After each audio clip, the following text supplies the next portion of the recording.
Roads of Arabia opened at the Smithsonian's Arthur Sackler Gallery in a mood of celebration.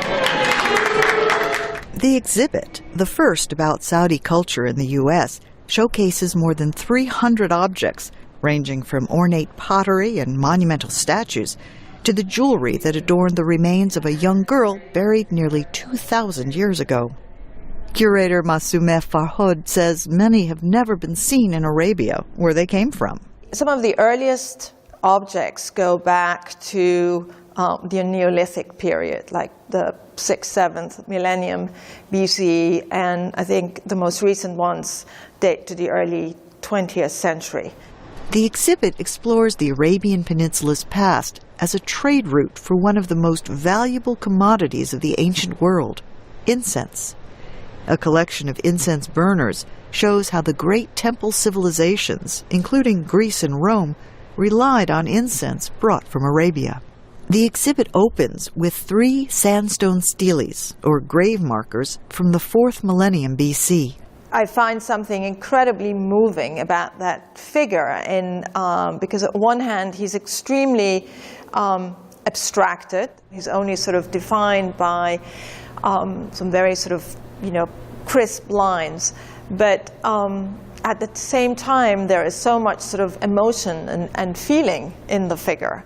The exhibit also shows how Arabia became a destination for pilgrims after the birth of Islam in the 7th century. And one of the highlights of the exhibition is sort of this sea of tombstones from Mecca that are inscribed with the names of the deceased and a short section from the Quran.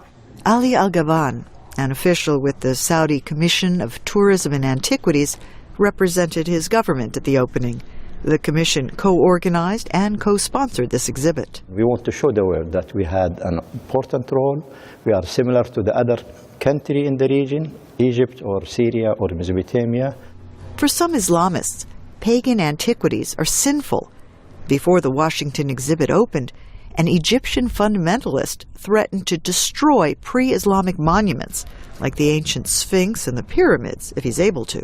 Al-Gaban says that is unacceptable. It's a stupidity, I think. The first Muslims did not do the same. I think we need to understand deeply our religion, and I can guarantee you there is no contradiction between protecting the human heritage and the Islam.